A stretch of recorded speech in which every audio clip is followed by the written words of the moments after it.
Hello, everyone. Welcome back. Good to see you. Today, I want to talk to you about one of the worst things I have ever seen, Heathers, the TV series 2018. A show so controversial it was pulled from distribution before it even started airing. A show so god-awful they had to edit it down from 10 episodes to 9, just to be respectful. But don't worry, I found all 10, and I wish I hadn't.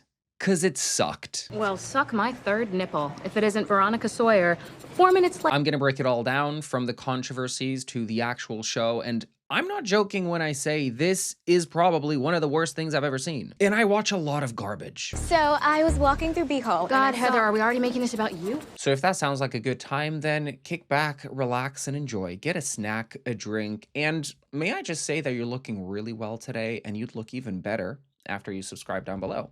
Wanky. So Heathers, the TV series, originally announced for a release in March 2018, was originally pulled from distribution in the wake of the Stoneman Douglas High School shooting. However, after the 2018 Santa Fe High School shooting in May, they dropped the show entirely. And after that, I lost the footage of what I was saying next. So, they dropped the series completely after the second school shooting. However, at that point, they had already sold it to international markets for distribution. So instead, in October of 2018, they planned to release the entire series on a 5-night event that they advertised. They aired the 9 episodes, edited down from 10, and then they stopped promoting it completely. It's not advertised on Paramount Plus, it's not available on any streaming services. You can still rent it and buy it online, but other than that, it's really difficult to find. They really made it a task for anyone still wanting to watch it, aka you have to pay, which means you really have to want to watch it. Thankfully for you, I watched it so you don't have to. So with that all out of the way, I hope you enjoy the breaking down of the characters and the plot and just the big fat mess that was the series.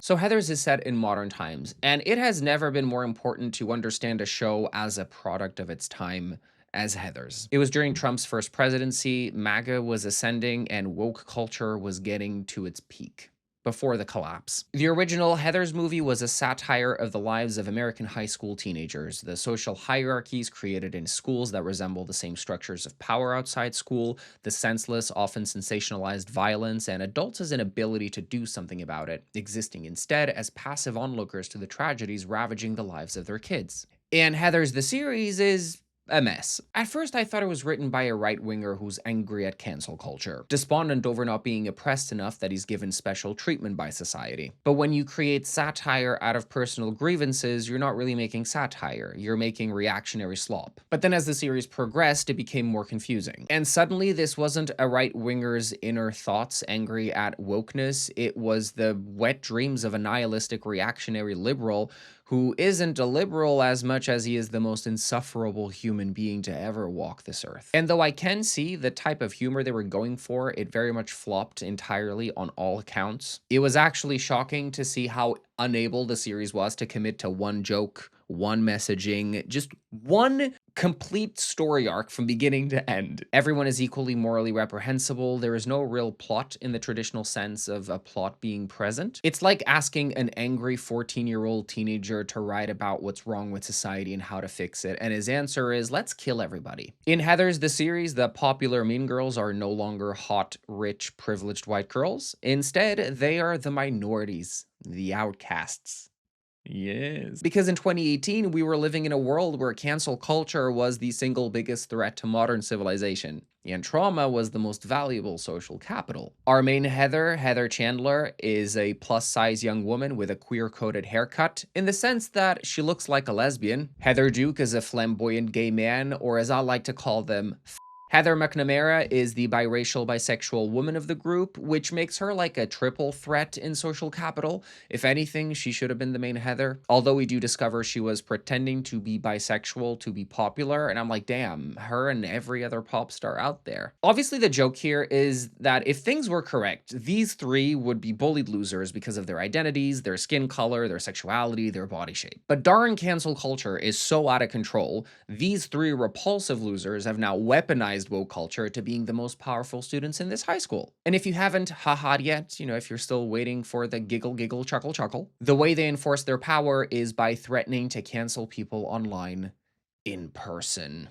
And I wish this was an exaggeration. In episode 1, to really establish how dogshit the show is, Heather Chandler targets one of the jocks wearing a t-shirt that says Remington Squaws. Heather so aptly reminds him that Dylan Lutz, a random kid, is 1/16th First Nations people. Dylan gets up, says he doesn't mind, but she tells him this isn't about you, quat. I don't even know what a quat is. She takes a picture of the jock wearing the t-shirt, tells him to take it off and go ask a random girl if she'll do anal with him. Otherwise, Heather is going to post this picture for all of her 245,000 followers. Now, first, I cannot believe she's got more followers than me. So if you're not subscribing in bulk right now, you are homophobic. Second, it just makes no sense to call out this t-shirt and then force him to propose anal to someone. Then she says, if we don't call this literal Auschwitz of hate that goes on at Westerberg on a daily basis, then who will? It's like asking your conservative uncle who obsessively watches Fox News to describe what happens in school these days. No, wait, I have a better one.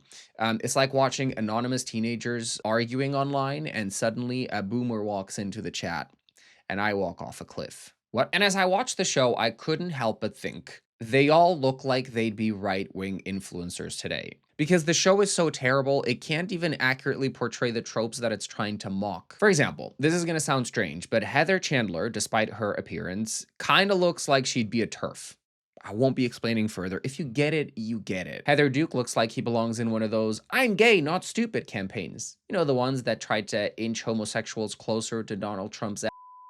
I think it worked, guys. MAGA loves you now. And Heather McNamara looks like a young Candace Owens. Or even the same age, honestly. She's a monster, but she's aging well. All of this to say, they all look like right-wing influencers. Hell, she's a right-wing influencer. Yes, if I haven't mentioned it yet, Lady She-Her Ben Shapipi, aka Brett Cooper, is in this show. Back when she was still pursuing acting instead of YouTube ghoul as a career. Oh wait, maybe she is playing herself. But listen, proof that the arts bring people happiness, look at how happy she looks dancing ballet. Have you ever seen her smile like this at something other than other people's misery? Yeah, me neither. And then our two main characters, Veronica, Sawyer, and JD. Now, in the original, JD was the nihilistic force for change who wanted to overthrow the toxic hierarchical system plaguing American high schools, and he did that via extremist actions. Veronica, on the other hand, is disillusioned with the system even though she participates in it. She becomes enamored by JD and initially helps him, unknowingly participating in literal murder, but eventually she wakes up and smells the cheese and is able to stop JD because JD is an extremist whose ideas would lead to more destruction, because they wouldn't be fixing they would be doing shit. The movie targets the system as the main problem and eventually acknowledges the solution isn't mass murder. And then the series took a big, fat, stinky dump all over those ideas and instead went for brain-dead reactionary politics that add fuel to the flame. Rage bait, if you will, in the form of a TV series. This was paving the way for modern right-wing influencers. Seriously, everyone check all of these right-wing influencers and how they were talking about things 10 years ago versus how they are now. The show is doing the now. The before, that used to be when we had some morals and some lines that we wouldn't cross as people. Veronica Sawyer is perhaps the most bastardized character of the original. She starts off ideologically close to the original until a series of twists and turns reveal her to be somehow more psychopathic than JD. Yeah. Except they do it in such an inconsistent way that it just reads as bad writing, bad character building, bad dialogue, bad plotting. But I'll get to that later. Also, she is criminally allergic to serving. And to make matters worse, she reminds me of that lady whose entire personality is saying the N-word on camera. Like I said, they all look like right-wing influencers. And lastly, JD. Now, I thought Christian Slater's JD was obnoxious, but I take it back.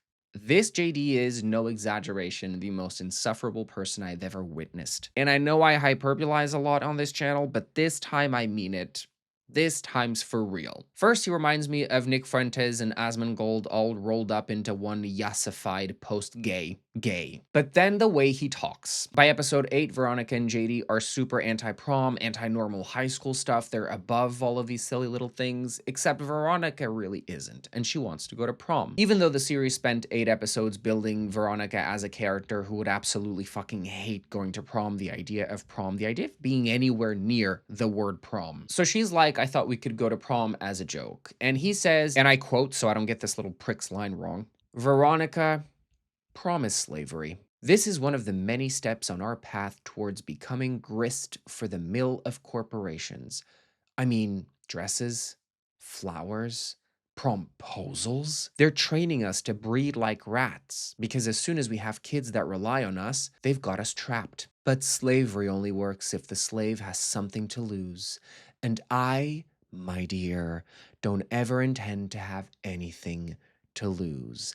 Like, is it ever that fucking serious, you insufferable little in episode 3, JD's father's new girlfriend asks him if he has a girlfriend yet and advises him to find one quick and to start having little ones as soon as possible because there's no greater thing in life than to start a new family. And JD's response is, and please brace yourself, because every line out of this man's mouth is like shoving needles in your ears. Marriage is a wound. Marriage is fear. It's a weakness. Marriage, Tina, with a Y, is the public announcement that you are not whole as a person. And then on top of that, to hold a giant celebration to advertise the fact that you alone are not enough and you need an entire other human to staunch the bleedings of your own inadequacies. And then on top of that, to ask people to bring gifts to the celebration of your death as an individual. So, do I plan to get married? No, Tina, I don't. Shut the fuck up. Like, just shut the fuck up. You're so annoying. These are the thoughts of someone with a very self-aggrandized, inflated sense of self-worth whilst on coke. It's just bad. And then, of course, they also include a little teachers figuring out pronouns moment where apparently nobody knows they, them can be used for individual people. I know that. And English is my third language. So why are these educators having a 5-minute argument over what is correct and what isn't? Like, is illiteracy that much of a joke to you? And the plot isn't really a plot as much as it is just a sequence of somehow related events that have no bearing whatsoever on the outcome because nothing ever changes. It's repetitive, meaning whatever progress is achieved in the story is immediately retracted the next scene, not even episode. And it becomes a repetition of the same trope until we get to the end and realize this was a waste of everybody's time, because the show is only interested in generating outrage. I do want to highlight some positives. You know, they were trying different things. Episode 5, for example, is entirely shown through JD's POV, an episode that, despite some glaring technical flaws, nonetheless committed itself to a different storytelling structure. And that honestly made it better than the rest, because we had less pretentious dialogue to get through and more tense, silent moments. Because the writing isn't so much funny as it is just vicious. And this is classified as a comedy. Problem is, with comedy, you kind of need jokes. And jokes normally work because there's like a punchline that make it funny. So you can have snarky, witty, cutting dialogue if you punctuate it with some humor. When you do the dialogue with no humor, it's just mean and offensive and quite frankly, exhausting to watch. It's like Adam Sandler, Ben Shapiro, and a brain-dead gay liberal all got together in one room and were asked to write a remake of Heathers. And the way they talk is just trying too hard. The surviving Heathers are in the bathroom with Veronica until Betty walks in with her less interesting, less cool clique. And they tell Heath he's not allowed in the girls' bathrooms. So he says, "It's Heather," to which one of the girl replies, "Does it say Heather in your birth certificate?" To which Heather replies, "Does it say aborted queef weasel in yours?"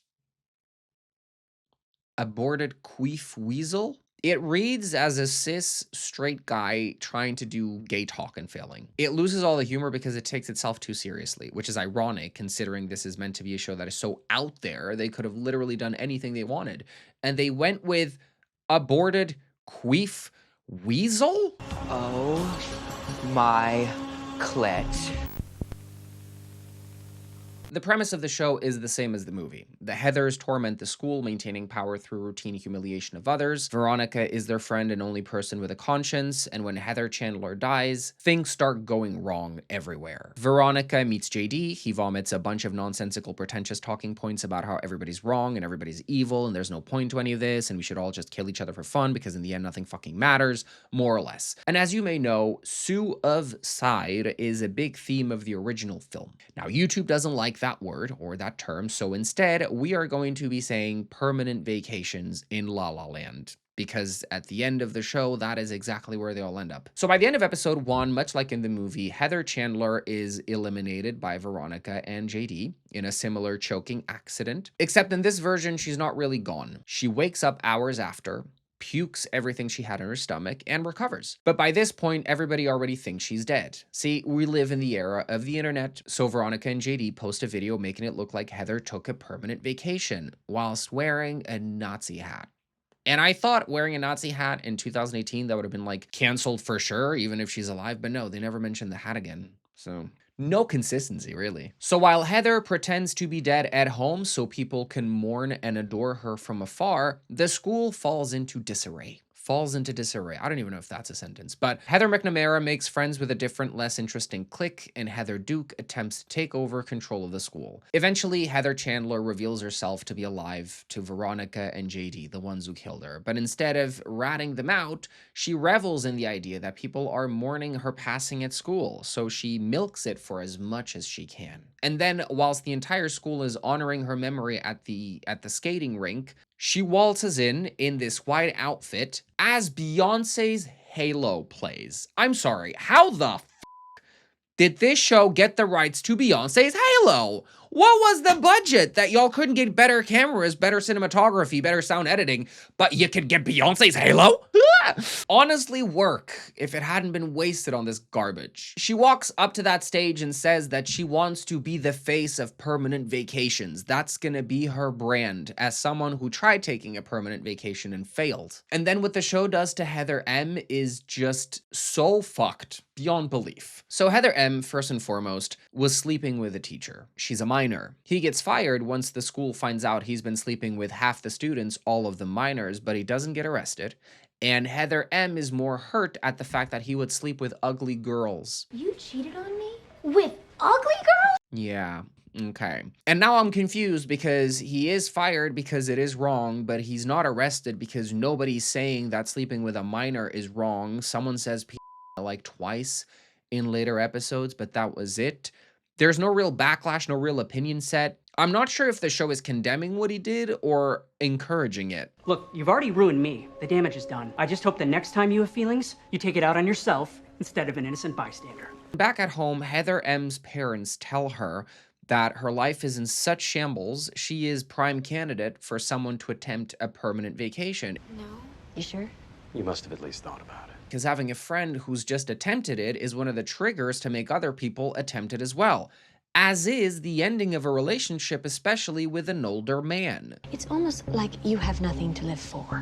Nothing at all. And like none of this was funny because they play it in such an odd way. Like it's just them convincing her to take her own life, which, spoiler alert. So after Heather gives her whole speech about being the face of permanent vacations, she casts Heather M out for attempting to become friends with the other clique when she thought that Heather was dead. So Heather M goes to the bathroom now completely alone with no friends, and this is worse than 13 Reasons Why, because at least 13 Reasons Why had a point, or maybe not, it was also terrible, but like at least 13 Reasons Why went for some sort of realism and they tried to be sort of respectful, kind of what they showed.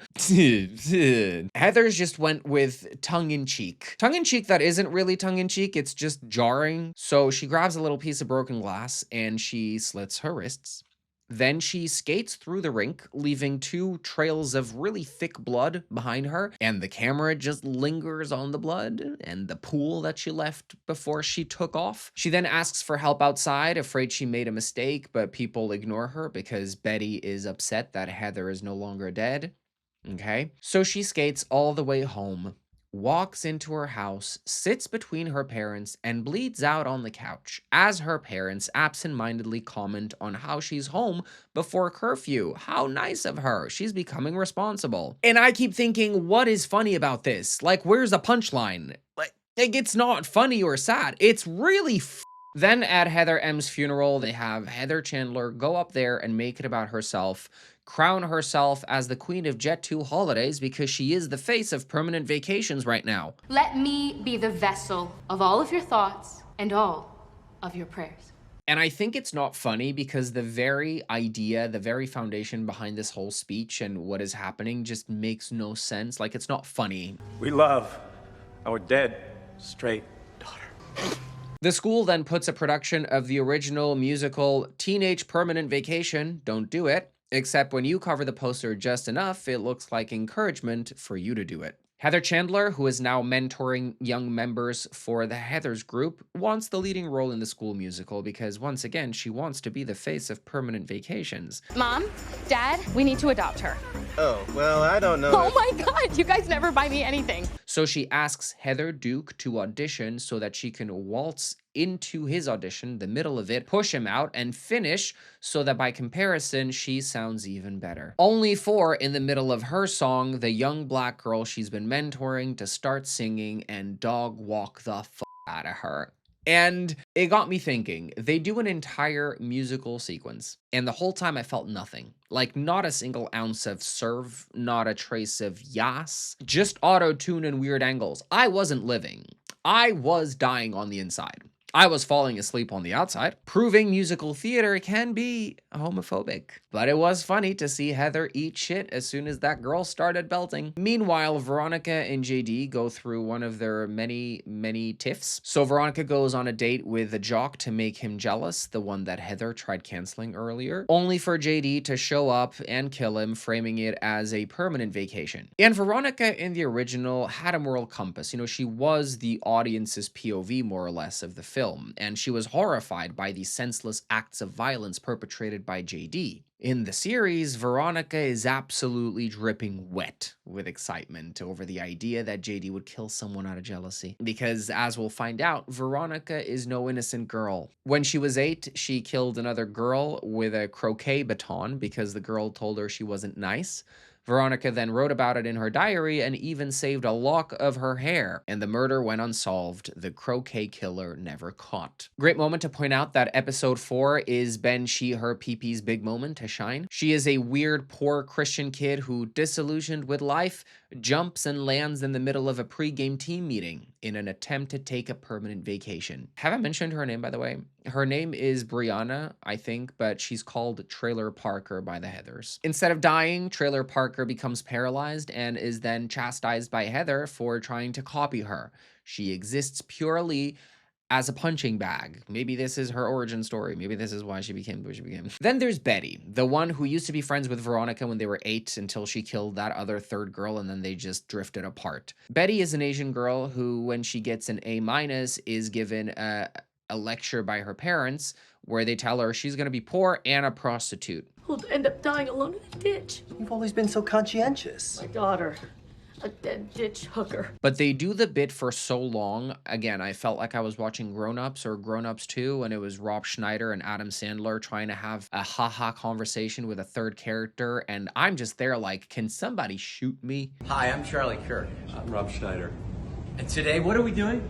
Well, you can do it. You can do it! Let's go talk to some kids. Let's go talk. So Betty pieces the clues together of the permanent vacations taking place at school, and she deduces that Veronica is brainwashing people into taking permanent vacations willingly. She then goes to JD thinking he's the next victim, so he takes her to the bridge where he killed the jock, saying that yes, she is crazy, I'm going to show you evidence, but he's really there to kill her. Except last minute he has to kiss her so that this runner running past doesn't see their faces. Problem is, Veronica from afar sees the kiss and drives off furiously. So JD then attacks Betty, and it starts off as, okay, I can see the humor, like he's gonna try and kill her, but she's gonna fight him off very easily because she is small, but she is trained. And then they overdo that. They drag out this little haha moment. They try to milk it for so long that it just becomes awful to watch. Dumb, horrible, but he chases her all the way to her home. She beats his ass and then goes inside to call the police. Veronica then picks up a beaten up JD, and when he doesn't confess to having kissed Betty, regardless of the reason, she gives him an alibi by crashing the car, planning to take revenge on him and teaching him a lesson instead of letting him go to prison. He showed his true colors tonight,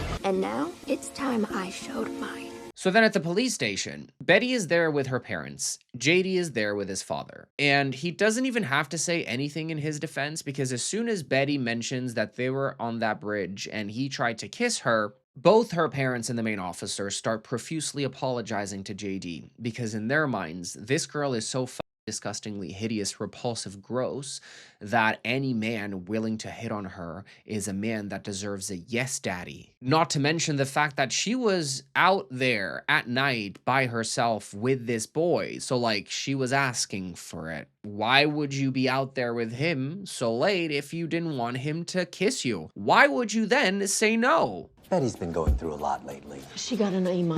And once again, they play this without any humor, without any punchline. It just descends into this manic, ridiculous, like, so infuriating scene that she has to be dragged out of the room and she's then sent off to a military school. They didn't even have to rely on the alibi that Veronica gave him. I'm sure your daughter's a good kid, and if Mr. Dean here will agree not to press charges. And there's no humor, there's no punchline, there's no message. It's just, let's make you angry for no reason. And then Veronica's revenge. Now, remember when I said that she was a psycho? JD doesn't confess to having kissed Betty, even though within context, he could have probably said it and it would have been fine. And it pisses off Veronica so much that she moves a bomb that he planted inside of a statue to inside of his car, blows his car up, doesn't even care if he's inside the car or not, and then has him committed until he learns not to lie to her, until he learns the right behavior. And she is so dangerous that her own parents are afraid of her. So, like, in the movie, they were very passive because that was the satirical portrayal of adults at the time. They're there, but they're not really there. In the series, they are like that because they are genuinely petrified of their own daughter. Once again, bastardizing the original film, and I'm saying bastardizing, not changing, because it's one thing to change core details of the story for a specific purpose. It's another thing to just do whatever the for pure shock value. Like, oop, now the main character is a psycho killer. So he wants to kill her while he's institutionalized because she's dangerous. So she fake hangs herself so he can find her, presumably dead. And when he does, he has a breakdown and realizes that this is the woman for him. She is the only person that understands his level of crazy. She reveals herself to be alive. This was her plan all along, and they just get it on. The problem with all of this is they try to frame this as such like star-crossed lovers who will never be separated by anything until she wants to go to prom and he doesn't, and they break up. That's it. Can you hear that? Can you hear my stomach? I'm hungry for good content, but all they're giving us is bullshit. Back at school, Heather Duke is now intent on destroying Heather Chandler's reputation. Don't ask me why, a lot happens. So Heather Chandler, in retaliation, runs him over, but she isn't expelled or tried for attempted murder. See, Heather Duke's stepmom, played by piece Selma Blair, is a stripper after his father's money, and she hates him. So she takes a $20 bribe, or less, to not press charges and allow Heather Chandler to walk free, as long as she doesn't get her car back. So she's forced to take the bus. This causes an identity crisis in Heather Chandler, who decides to apologize to everyone she's hurt, eventually making her way to Trailer Parker. And they go out for a meal together, which is when Trailer Parker shows her pro-life tea. Yeah. Meanwhile, Veronica and JD decide to kill the teacher who was sleeping with Heather M. and frame him as the croquet murderer, officially exonerating Veronica should there ever be an investigation. And they do this as social justice warriors who want to right the wrongs of the past. Except when Heather M was sleeping with the teacher, no one gave a shit. They were so hell-bent on minimizing the pet that it made me think the show doesn't see anything wrong with it. In fact, the show heavily implies that they had it coming because they look old enough. Like, that's what the show is kind of implying. It's sick. And there's also the inconsistency of Veronica hating everything and everyone except when she doesn't to advance the plot in a specific direction. So, like, are you an all-time hater or not? Are you a psycho or not? Like, do you want to kill people or not? It's so confusing. They keep going back and forth. Like, you can't just establish Veronica as the most dangerous character of the entire show for her to just constantly backtrack on her intentions. Hello. Also, have I mentioned how allergic to serving she is? If I haven't, episode 7 ends like this. She just got away with being the croquet killer. But don't worry, I haven't forgotten about the controversies, and it wasn't until episode 8 that I realized why the show was pulled from distribution ahead of it even airing one single episode. Because episode 8, there is a school shooting drill. First of all, I don't even want to know how accurate the school shooting drill in the series is. The sheer concept of doing school shooting drills is so diabolically deranged.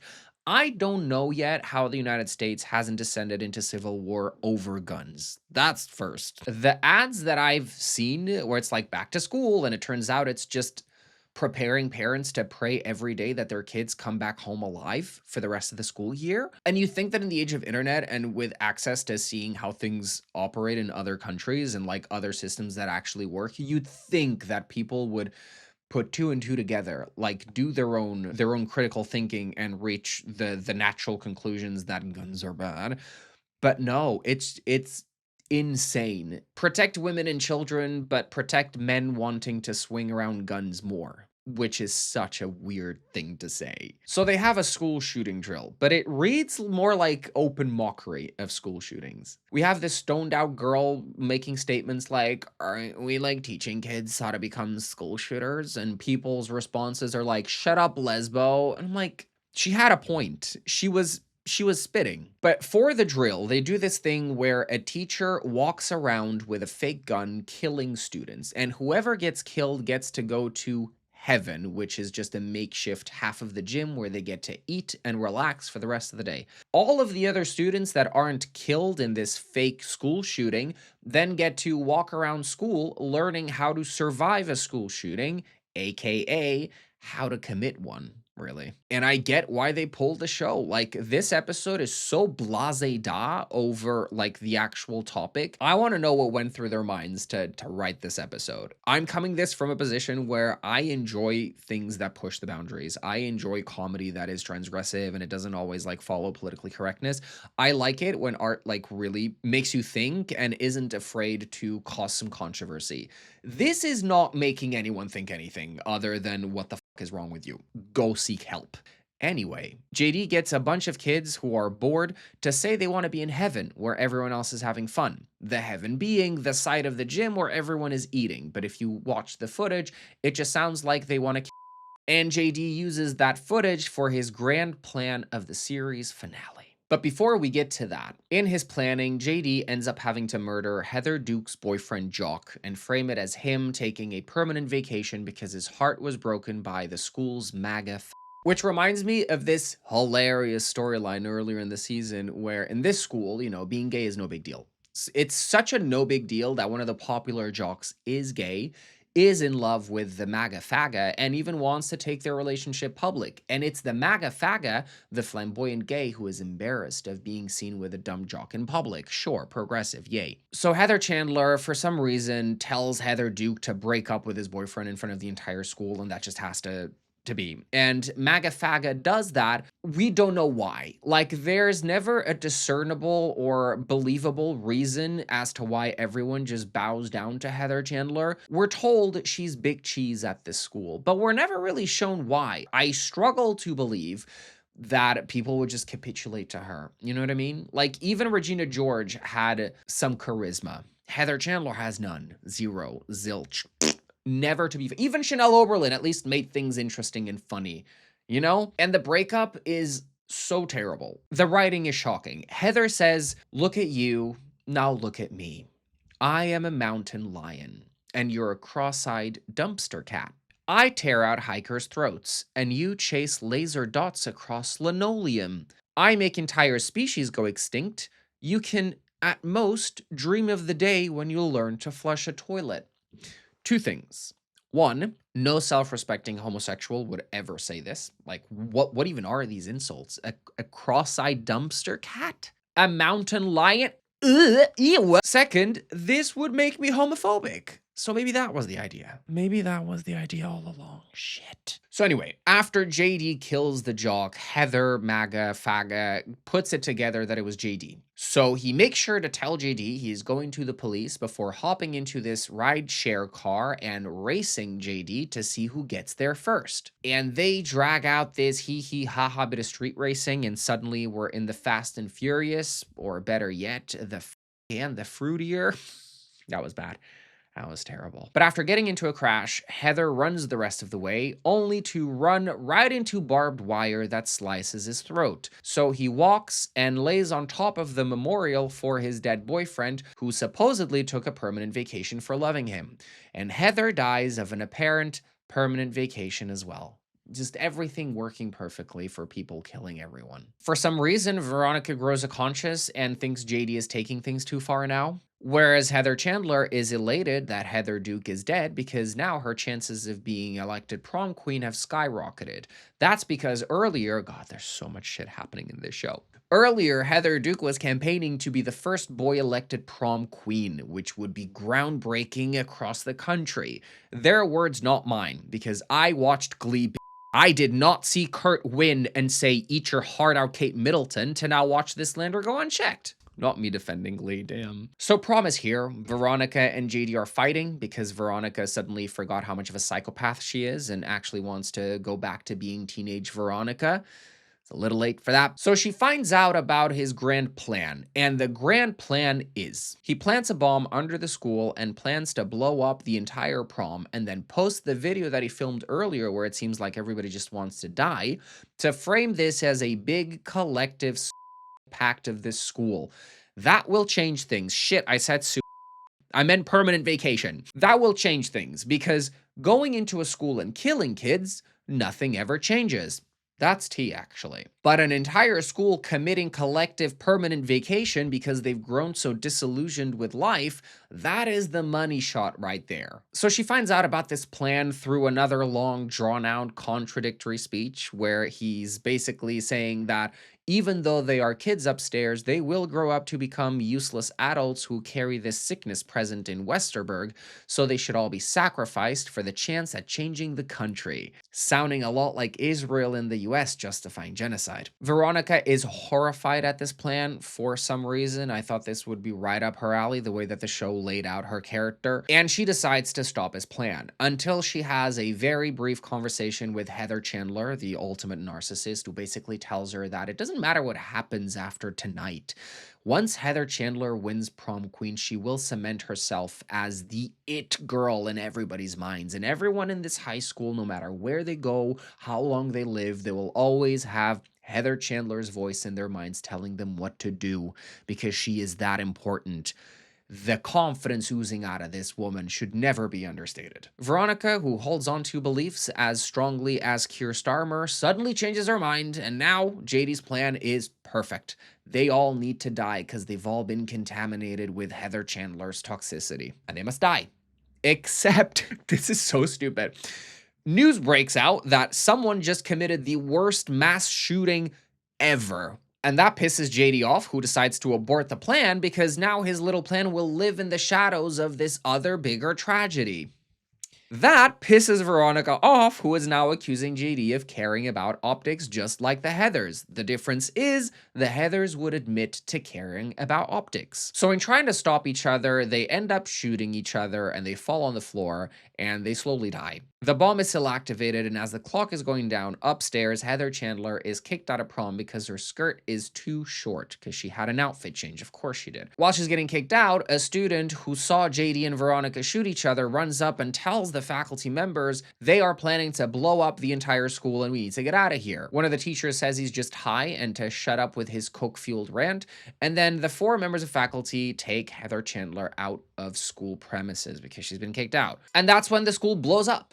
And everyone inside dies, except Heather, because she was outside. And the 4 teachers. She brands herself immediately as the face of mass permanent vacations, only to be referred to as one of Veronica's friends by the whole media. A label that will surely haunt her forever. The teachers then wonder if they could have seen this coming, and they do that thing where they almost get to the point, you know, they talk about it, they say it out loud, but then they go, nah, the kid that ran up to us 5 minutes ago telling us that JD and Veronica were going to blow up the school, 2 minutes after the school blew up, he was obviously on drugs. There was nothing we could have done. Veronica and JD die just like everyone else, and the episode ends, the series ends, with everyone in heaven, which in this case is a room decorated by who I can only assume were blind people or Melania's interior design team. Everyone is dressed in white, having a good time, regardless if they were evil or not.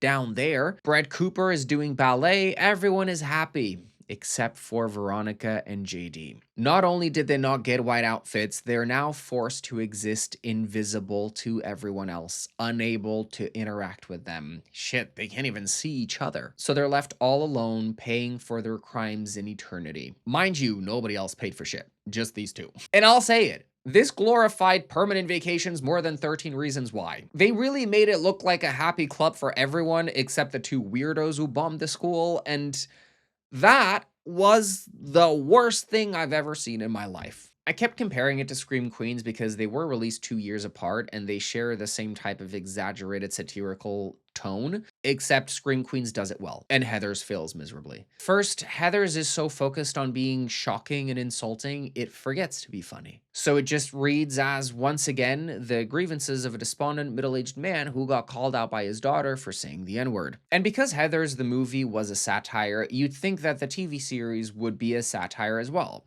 And the worst part is, I think they made satire. And I think that's the scariest part. I kept waiting for Adam Sandler or Rob Schneider to take credit for this shit. Cause like, satire isn't just exaggerating something or presenting ridiculous narratives for no reason. You know, satire mocks something for a reason, offering an alternative instead. Or at least presenting an alternative stance that, you know, the creator stands behind. Take Scream Queens, for example, which targets these power structures of sororities and fraternities that consistently give them blanket immunity for the most terrible actions because of their privilege and wealth and appearance. It's why Chanel makes it a point to constantly say she's skinny, white, and rich, the tenets of holding power in these college dynamics and in American society at large. She's telling us why, in the real world, she'd be popular and powerful too. There's a clear stance the show presents, a target, a reason for it, and a position. And I don't care how far you think wokeness or cancel culture went, this whole minorities bullying others into submission the same way they were in the past makes no sense. Because it never happened. The moral panic over cancel culture like never actually changed the power dynamics. Not really. I mean, sure, you're canceled online, but in person, you still hold all that power. Because once you approximate yourself to a position of power, you lose credibility as a force of wokeness or whatever. Because progressiveness intends to dismantle these very same toxic systems that you're now saying they're occupying. These imaginary structures Heathers establishes are just that.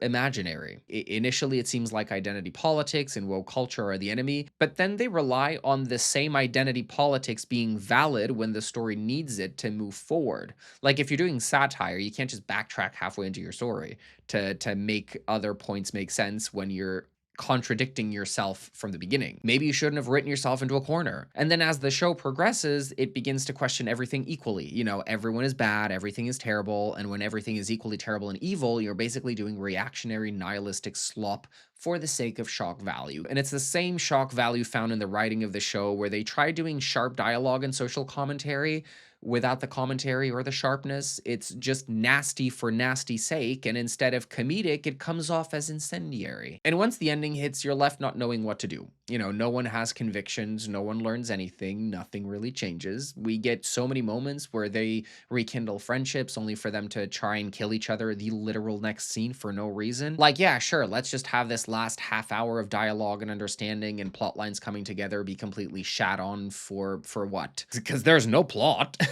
there's just shit happening for shit's sake. There's no point other than angering people, and I get it. Like, I'm angry that this hasn't been roasted more often on the timeline. And that is it for today, guys. That is the worst crime of television that I've ever had to witness. Let me know in the comments down below if there's anything else like as outrageous as this or even worse that I should cover, because this gave me life. Make sure to subscribe if you haven't already, if you like this video, and if you want to keep coming back, click that bell notification so you never miss a future upload from me. Like the video and comment down below. Did you watch this show? Did you watch it back then? Are you going to watch it now that you've watched this video? I'd hope not. Because I'm not here trying to convince people to go watch this. I'm telling you what it was so we can learn from our mistakes without having to revisit it.